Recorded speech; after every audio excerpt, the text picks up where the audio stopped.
Nous voici à Katkat Village, situé tout près de Sapa, la ville principale de la région où je suis depuis quelques jours, dans les montagnes, avec des coqs, en pleine nature. Alors j'ai hésité à venir aujourd'hui, pourquoi? Parce qu'on a beaucoup de brume. Et c'est un peu frustrant. Là par exemple, on est censé avoir une vue magnifique et dégagée, mais on n'a rien du tout, on n'a que de la brume. C'est comme ça depuis quelques semaines après ce qu'on m'a dit. C'est le petit chemin qui amène jusqu'au village.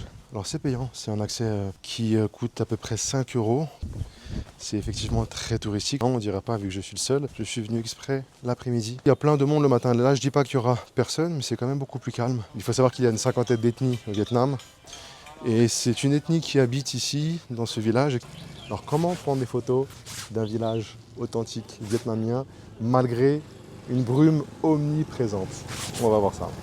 La première chose à faire quand on fait une sortie photo, c'est de vérifier les réglages de l'appareil photo, savoir ce qu'on veut faire exactement. J'ai pris mon grand angle, donc en full frame, donc plein format, 16-35 mm, idéal pour les paysages. Je suis toujours en mode manuel et je veux une ouverture à environ 6 à 8. Ça va être assez sombre si je suis au-delà de 8. Donc je vais jongler, on va dire, entre 5, 6 à peu près et 8. Pour l'ouverture. Pour la vitesse, c'est du statique. On n'a pas besoin d'avoir une vitesse très élevée. Je peux être à 1 centième. Si j'ai besoin de lumière, 1 quatre-vingtième. Je vais tester. On observe un petit peu. Qu'est-ce que j'aime bien ici? Il y a la rambarde. Ça, c'est pas mal du tout. J'aime jouer avec les lignes. Avec un grand angle, on a cet avantage d'avoir cet effet d'immersion et de profondeur également. Donc là, je vais aller à une extrémité du chemin. Ici, par exemple, au début, je vais jouer avec mon cadrage pour essayer d'avoir quelque chose de dynamique avec les lignes de fuite des deux rambardes. Donc je vais tester plusieurs hauteurs. J'essaie de me décaler et le mieux, ce serait peut-être de rester au centre. Là, j'aime bien toute cette combinaison en fait. Cet enchevêtrement de la rambarde. Ça me plaît beaucoup. Donc je vais faire différents tests.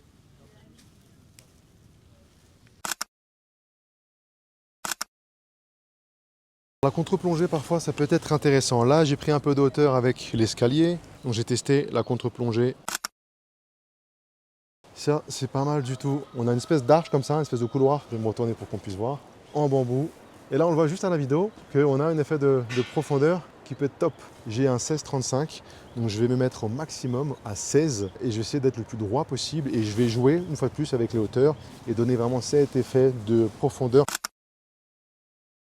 Je ne vais pas simplement prendre la photo comme ça, je vais également la prendre comme ça. L'arche est tout simplement plus verticale que horizontale. J'essaie comme ça d'occuper l'arche dans toute la hauteur de mon appareil photo. Si je le prends de cette manière-là, j'aurai une partie qui sera coupée. Le panneau avec le lampadaire et les deux poteaux. Alors l'avantage du grand angle, on peut jouer avec, c'est quand on est au max, là je suis au 16 mm, on peut avoir une déformation. Surtout quand on n'est pas forcément droit, quand on est un peu penché comme ça par rapport au sujet, on va allonger le sujet. Quand c'est des personnes, c'est très problématique. C'est pour ça que quand on shoot avec un grand angle des personnes, il faut être le plus en face possible. Si je shoot au grand angle des personnes, mais que certaines se retrouvent dans les angles, elles vont être complètement déformées. Et si c'est des visages, ils vont être vraiment tout allongés, ça va être horrible. Donc on peut prendre des personnes avec le grand angle, mais il faut qu'elles soient bien centrées, le plus centrées possible de l'appareil photo. Et quand il s'agit de sujets comme là, le panneau, et là ce panneau, c'est pas grave s'il est déformé. Au contraire, j'aurai une petite déformation qui va allonger un peu ce panneau et ça sera sympa. On a une plateforme avec ce qui est censé, je suppose, être une vue magnifique sur autre chose que le brouillard. Bon, on a du brouillard aujourd'hui. Ça peut donner une image un peu imaginaire. Et en plongeant comme ça ma caméra, voilà, je vais tester ça également. La perspective, là, elle est top avec les escaliers vus de haut. En termes de géométrie, ça peut être pas mal. Je vais tester ça. Et je peux jouer avec le cadre de la rambarde pour encadrer cet escalier plutôt que de prendre l'escalier tout simplement comme ça. Un des objectifs de la journée, c'était de savoir comment prendre des photos lorsque le paysage est brumeux. Là, on a un espace négatif en haut à gauche, ça veut dire qu'on a beaucoup de ciel. Et avec un plan comme celui-ci, on a une atmosphère assez mystérieuse avec l'espace négatif où je peux juste centrer sur la cabane. Je suis dans la cabane. Malheureusement, il n'y a pas de vue. Je peux quand même jouer sur le cadre. Alors je me posais la question de savoir si vraiment c'était un village habité. Je pensais que c'était simplement une attraction touristique. Finalement, il y a vraiment une ethnie qui continue à vivre ici, qui vit du tourisme, mais c'est habité en fait. Et c'est très joli. Toujours ça, c'est ma petite touche personnelle. Encadré. Et tout de suite, ça change complètement le point de vue. Donc une fois de plus, je me suis baissé et j'encadre soit le chemin, soit j'encadre la roue, mais qu'on a un petit peu de mal à voir.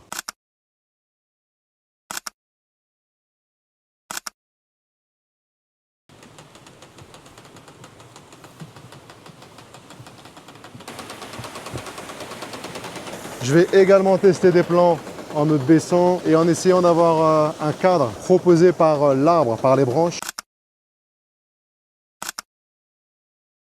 En me décalant de cette manière-là, la roue à gauche, elle paraît beaucoup plus grosse, du coup, avec la perspective du grand angle, que à droite. Et du coup, cette déformation de la roue avec beaucoup plus de volume à gauche va être très esthétique.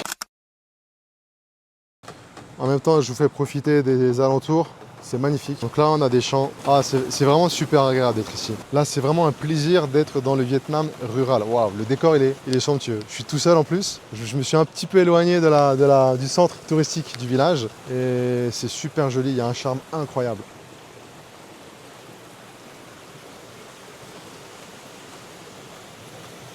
Là, en premier plan, je peux avoir une première roue. Et on aperçoit tout en bas à droite, dans un second plan, la seconde roue.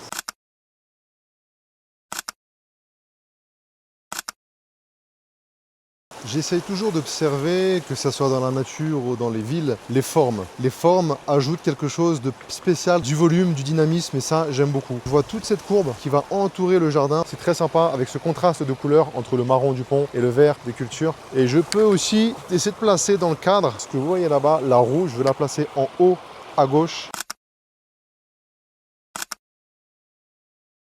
J'ai 1, 2, 3, 4, j'ai les 4 roues ici.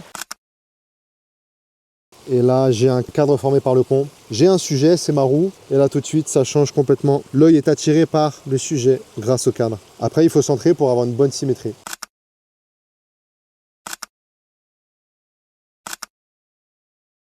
Ici, on a une très jolie courbe formée par le chemin. Et avec tout en haut à droite, la petite cabane. C'est très photogénique. Et ce plan-là, il est super intéressant, vous voyez. Je vais faire de la contre-plongée. Donc, on va tester quelque chose comme ça, avec le grand angle une fois de plus. Ça va être beaucoup plus joli. On entend une cascade pas très loin. Je ne sais pas si je vais la voir avec la brume. En tout cas, il y a vraiment un charme incroyable ici dans ce petit village. Je pense que les habitants du village ont des très gros mollets et une bonne condition physique parce qu'on est quand même à peu près à 1600 mètres d'altitude à peu près. Et le village en fait est en hauteur, donc ça monte et ça descend en permanence. C'est vraiment magnifique. L'atmosphère est très paisible. Encore des marches.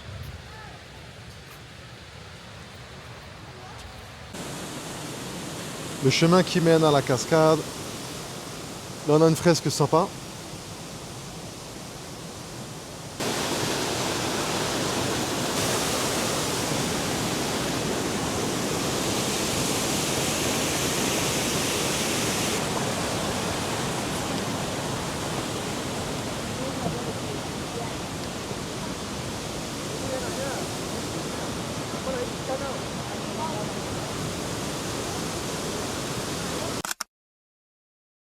Ce pont, il est super joli. La rambarde de ce pont plutôt. On a ensuite la nature avec toujours ces espaces négatifs qu'on peut utiliser, notamment le ciel. Et on a les cadres aussi naturels comme ici la feuille. Et je descends et j'ai une perspective différente. Donc n'hésitez pas, je le répète, à vous baisser et à bouger juste de quelques dizaines de centimètres. Ça peut changer la perspective.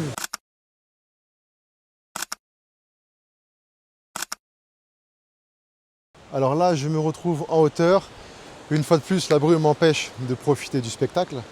Mais ce qui est cool, c'est que j'ai pu m'échapper de la foule. Il n'y avait pas grand monde, mais quand même sur le pont principal, il y avait du monde.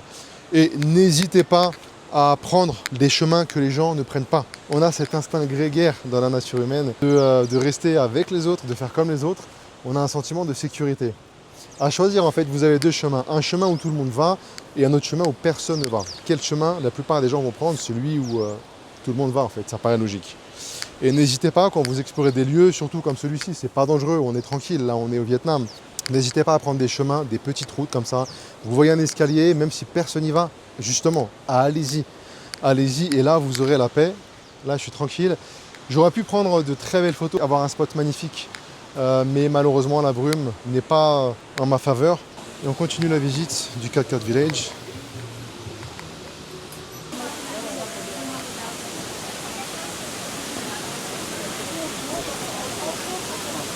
Alors vous voyez à quel point c'est touristique.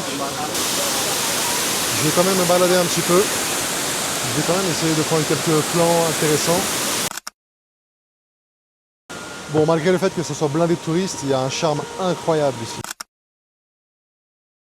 J'ai rarement vu un décor comme celui-ci. C'est assez onirique.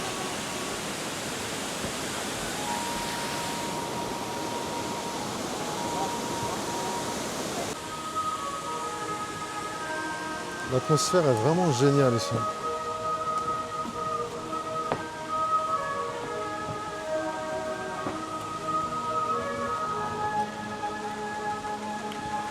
On a des cérémonies traditionnelles.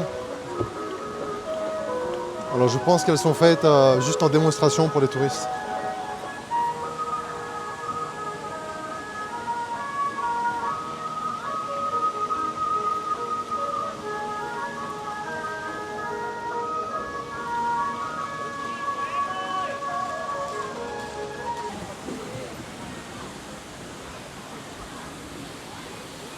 J'ai du mal à croire que des gens vivent ici. Ça paraît tellement faux.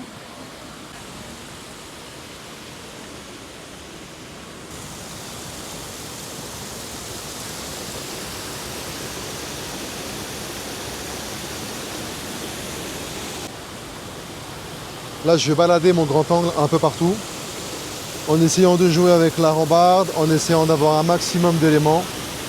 Il y a vraiment de quoi faire. L'avantage là, c'est que les gens ils sont assez loin, donc on les verra pas forcément sur la photo finale. Par exemple ici, avec le grand angle.